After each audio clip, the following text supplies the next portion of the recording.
On June 21st, 2022, after 3 years of hard work, the ThesisGate movement won a crucial victory in the UK tribunal. Judge Alison McKenna rejected the November 26, 2021 LSE testimony to the ICO that said the school did not keep records on TSE's examiners. McKenna thought the ICO ruling that said LSE did not keep records on TSE's examiners was erroneous.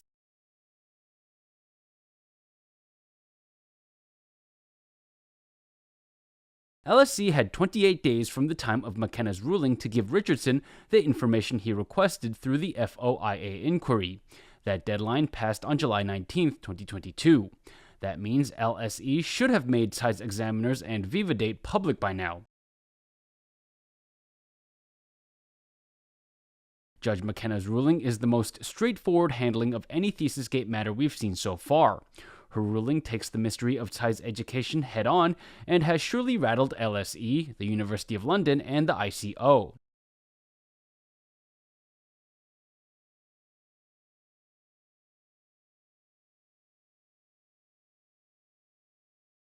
The ruling has also revealed how LSE fabricated evidence internally. It based its previous assertions on information that was likely inaccurate. Such assertions were made to protect Tsai Ing-wen from academic scrutiny.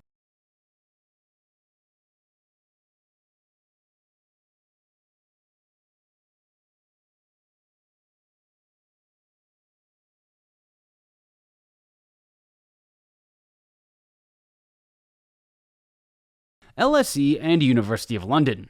Neither of these schools have any definitive records on Tsai Ing-wen's PhD. They can only offer up unconvincing archive records and inaccurate accounts as their evidence.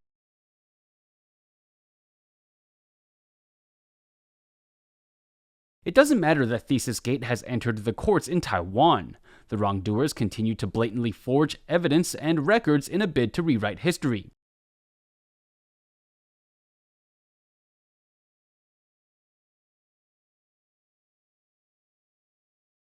On March 31, 2021, an internal LSE email trail attempted to change the narrative. Instead of naming Michael Elliott and Leonard Lee as TSE's examiners as stated in the original documentation from LSE's Kevin Haynes, the wrongdoers wanted TSE's examiners instead be Leonard Lee and Richard Dale. That's because Michael Elliott could not have been Tsai Ing-wen's examiner, seeing how he was her supervisor.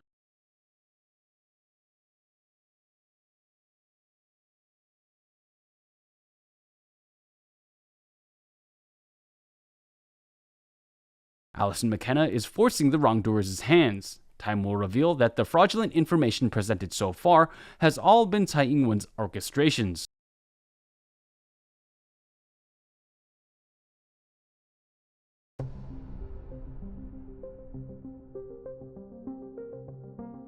The most crucial thing McKenna's ruling does is that it directly challenges the ICO's authority. Don't forget, the ICO once told the tribunal that it was the sole authority that could determine what information does and doesn't get published. That came in relation to an FOIA request made with the University of London. But with regards to this most recent Freedom of Information Act inquiry lodged with LSE, the tribunal ruled outright that LSE must respond to Richardson's request.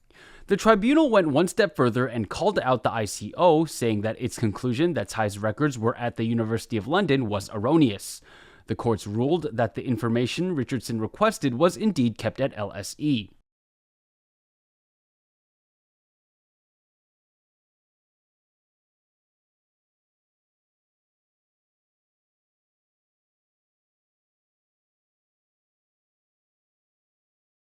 It's clear Alison McKenna did her homework on the University of London system.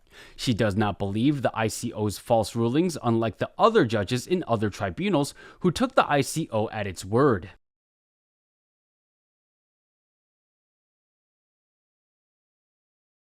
Here's the thing, the ThesisGate scandal wouldn't have made it this far had the ICO not played an active role in covering up information. There's no way that LSE or the University of London could have gotten this far on their own without help from the ICO. On March 23, 2020, the ICO was already trying to turn people away from investigating Tsai's thesis. They used excuses like the pandemic and went so far as to claim that releasing the requested information would result in damage and distress to Tsai. The ICO endorsed the University of London and LSE's false testimonies through its own rulings. Then it presented those rulings to the tribunals. Finding out who Tsai Ing-wen's examiners were should have taken a week at most. There's no reason why this fiasco should be going on for 3 years and counting.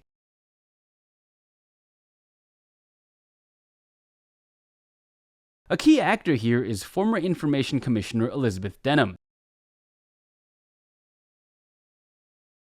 Denham orchestrated a symphony of lies over the past 3 years to misguide the public. They include 1. Deducing that Tsai's examiner files are kept at the University of London.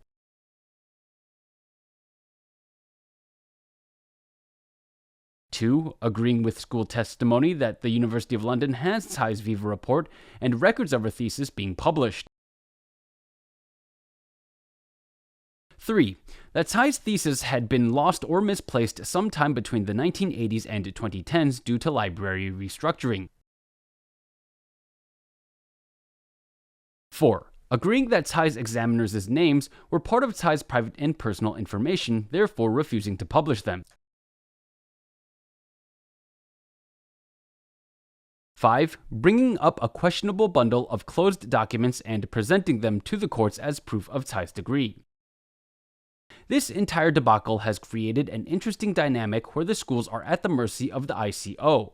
The ICO helped absolve the schools of responsibility and misguided the courts. Thanks to the ICO, neither school was held accountable for breaching the Freedom of Information Act.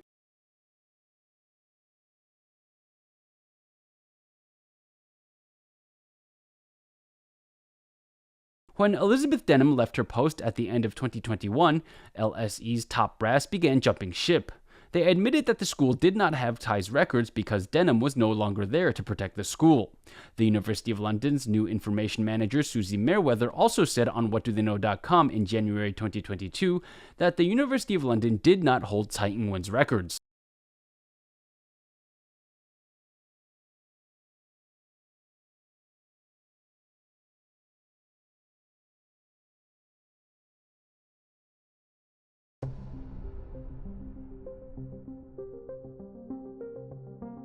The moment Alison McKenna published her ruling, both Dr. Huan Si-lin and Dr. Dennis Peng took to Facebook to write about Haynes' evidence fabrication. They showed how Haynes worked with Investigation Bureau agent Kristen Chen to produce false evidence to use against the 3 scholars.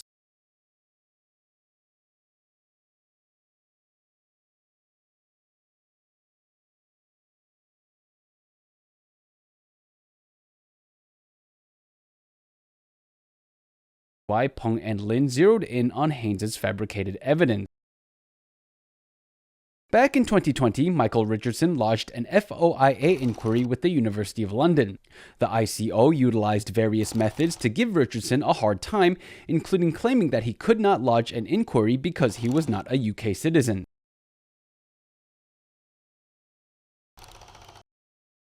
Meanwhile, in Taiwan, Dr. Peng was suing presidential office spokesperson Xavier Chang for defamation. Peng motioned for an examination of evidence, which included Tsai Ing-wen's examiner name list. Judge Zhou Yuxuan obliged Dr. Peng and formally requested evidence from the University of London. However, that request was stonewalled by the Foreign Ministry. It said that such a request had to go through the Justice Ministry instead. Therefore, Judge Zhou's application stalled in Taiwan. Of course, what the Foreign Ministry said was a lie. Education credential verifications have always been carried out by education attachés in representative offices abroad. At the time, both Taiwan and London were carrying out searches for Tsai's examiners. That must have put national security officials on their toes. The wrongdoers were facing a pincer attack. First, Tsai Ing-wen's photocopied diploma was facing authenticity issues, while second, people were asking who her examiners were. On March 10, 2020, Tsai Ing-wen's people, who had repeatedly evaded revealing the truth, motioned to carry out an actual investigation. They requested the prosecutor Huang Wei acquire files from LSE's archives. Those files would be used to scrutinize the documents Tsai provided.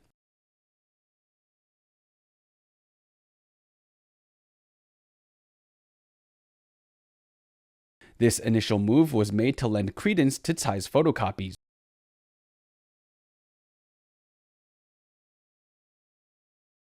On March 24th, Huang Wei, at Liu Nianlong's behest, sent a request to Taiwan's foreign ministry. The request was to take 12 documents Tsai Ing-wen's people provided, along with the reissued diploma from 2015, and to send them as classified documents to Taiwan's representative office in the UK. There, the office would compare the 13 files against LSE's archived records.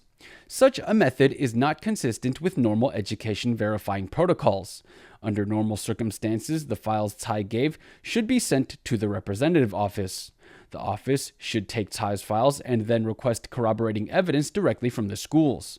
But the wrongdoers knew very early on that the schools did not have any evidence that could corroborate Tsai's education. So how would LSE go about finding documents that could endorse Tsai's photocopies? On June 18th, Kristen Chen, Justice Attaché at Taiwan's UK Representative Office, sent a letter to LSE Archives Manager Sue Donnelly. Chen's letter said that she wanted to look for information about matters that happened a long time ago. Chen said she wanted to meet privately with Donnelly and use the COVID-19 pandemic as an excuse.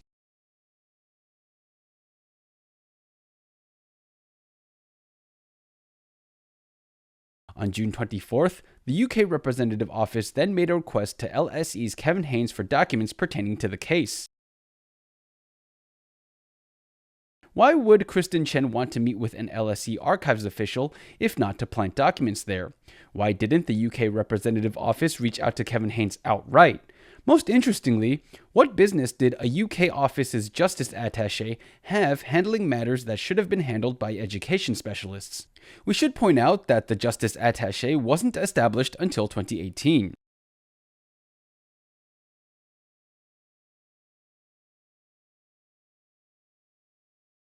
On July 23rd, Kevin Haynes said he managed to acquire 13 documents that could verify 12 of the ones Tsai provided. This instance of evidence planting took place between June and July 2020.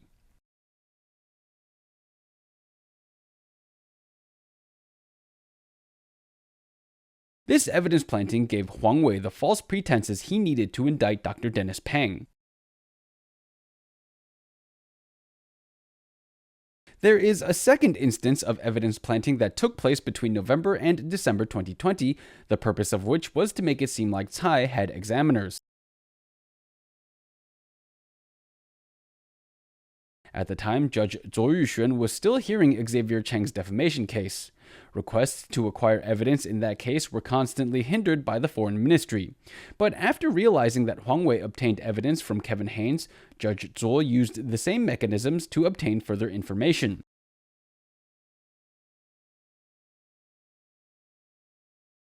On November 23, 2020, Li Ren'ai, education officer at the Taiwan UK Representative Office, sent a letter to Jackson Mabliny of the University of London Transcript Office.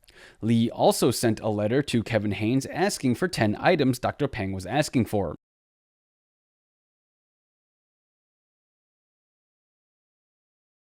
In the end, the UK Representative Office told Judge Zhou that 1. The University of London did not respond, and 2. Kevin Haynes would provide further information via email in December. On December 16th, Kristen Chen took over Li Ren'ai's role in the case. Chen got in touch with Haynes and communicated extensively throughout the month. This was to fabricate the necessary evidence to fill the holes in Tsai's story.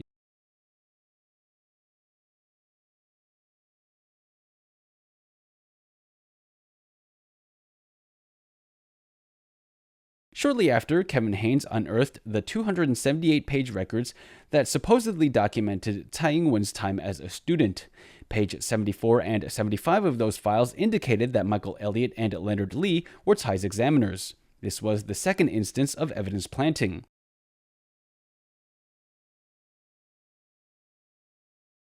However, this information is now inconsequential because LSE admitted it is likely inaccurate.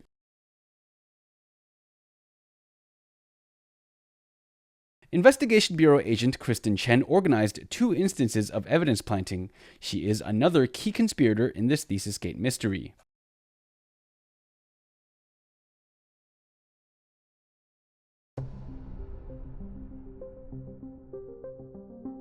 在截稿的当下，伦敦政经学院的28天期限已经到了。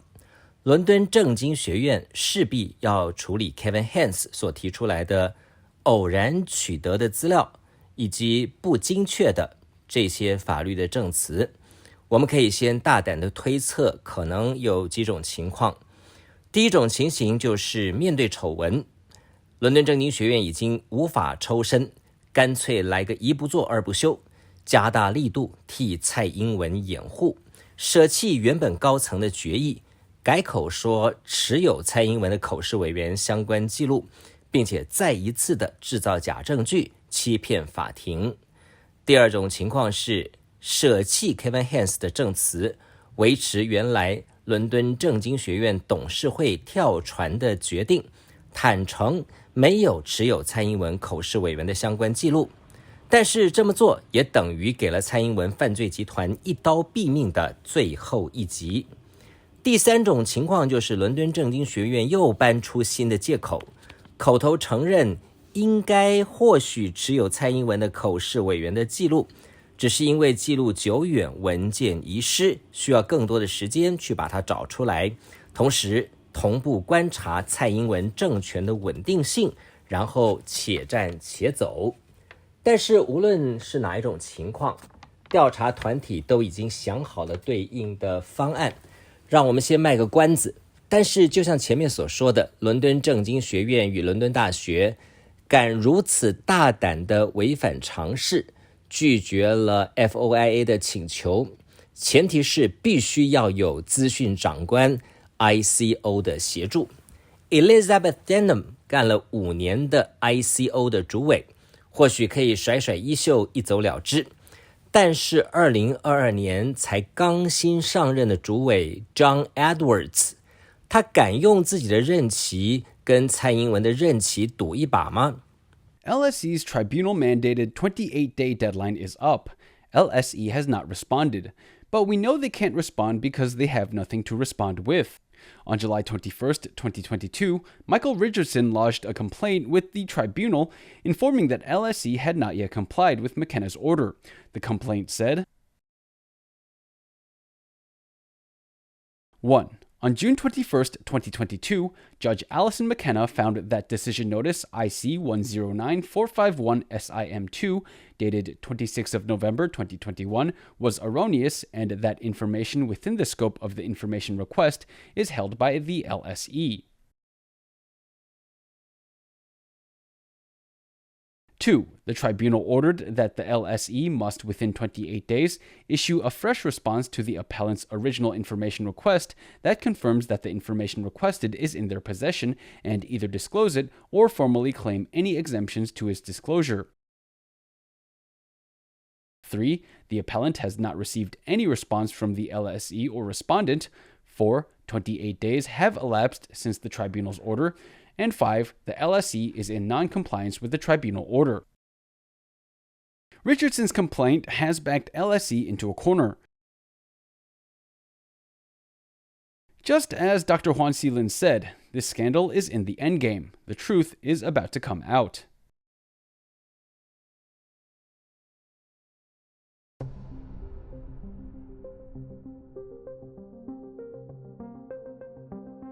While waiting for LSE to make good on the tribunal ruling, Michael Richardson received some good news.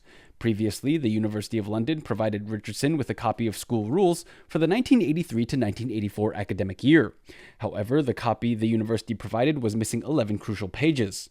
On July 12, 2022, the ICO accepted Richardson's appeal to obtain the missing 11 pages.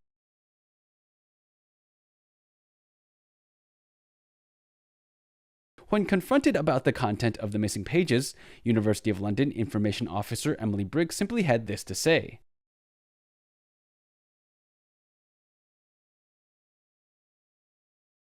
I have asked colleagues and we could not find any material on the nomination of examiners for the time and composition of examination boards, although we do have these guidelines now which are published on our website.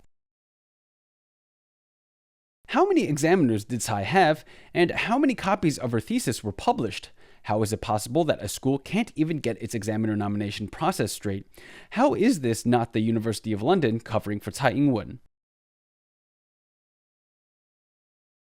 Furthermore, the information we're looking for isn't only held at the University of London. All of the schools under the University of London flag would have used the same rulebook for the 1983 to 1984 academic year. There must be hundreds of copies of the book around. The University of London's response is a weak and feeble attempt to conceal the truth. The school continues to prove it is acting on political motivations. Knowing this, how can the school's statement on Tsai's thesis on its website be trusted?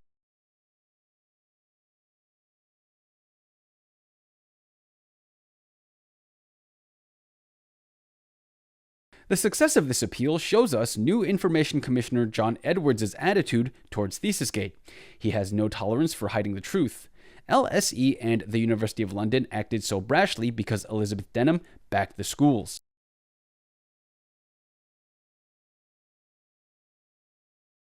Alison McKenna's ruling exposed the ICO's prior favoritism towards the schools. Her ruling exposes the ICO's inability to remain neutral and professional in this matter. ThesisGate has faith that the new Information Commissioner will act righteously.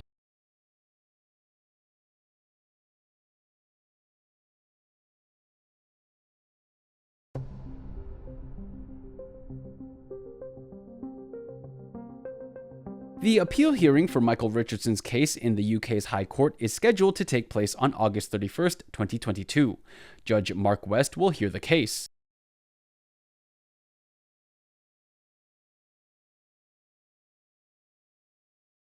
The hearing will review a ruling the ICO made on June 10, 2020. That ruling was created with the help of the University of London's false testimony. The ruling said that the University of London did not have to disclose who Tsai's examiners were. Dr. Peng is working hard to find a way to participate in this hearing.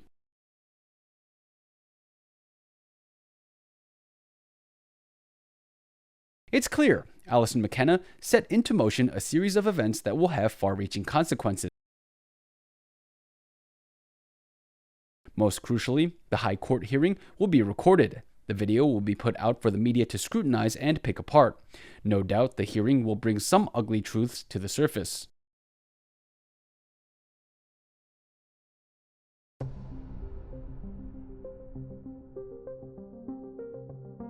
Even though the truth coming to light seems imminent on the London front, Taiwan is still floundering to find a way to sustain this ruse.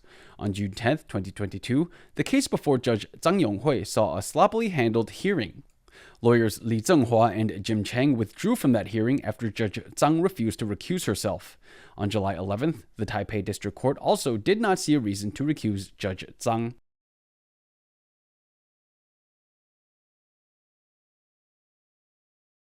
The district court simply said that the reasons the plaintiff listed for recusing Judge Zhang were not sufficient to warrant her recusal.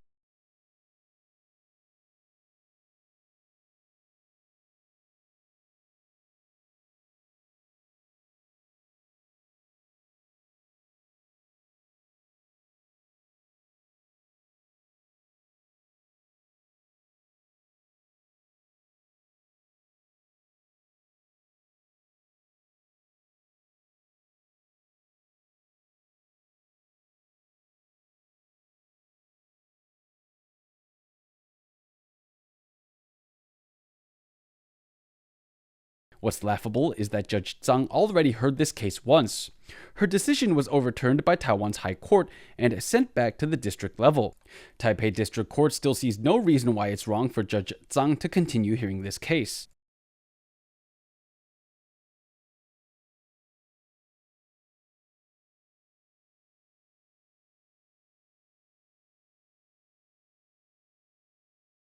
The head of Taipei District Court, Huang Guozong, refuses to abide by proper protocol and insists on having Judge Zhang hear this case. It's clear Tsai Ing-wen issued strict orders and she's bent on having Judge Zhang grant her a win in court. Even if Judge Zhang wanted to use the University of London's 2022 statement on Tsai Ing-wen's thesis to grant her a win in court, that may no longer be a viable option. When Lien Yuanlong submitted a photograph of Tsai's thesis as evidence, he also brought Huang Wei's evidence to the limelight as well. Don't forget, Huang Wei's evidence is largely derived from the files Kevin Haynes provided, which, as we've discussed, is of dubious reliability at best.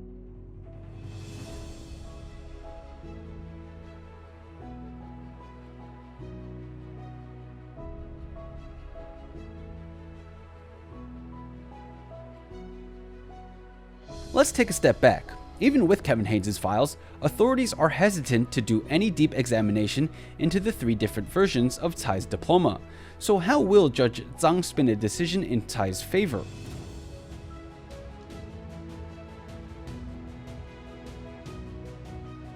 The case involving Judge Zhang has another court date set for October.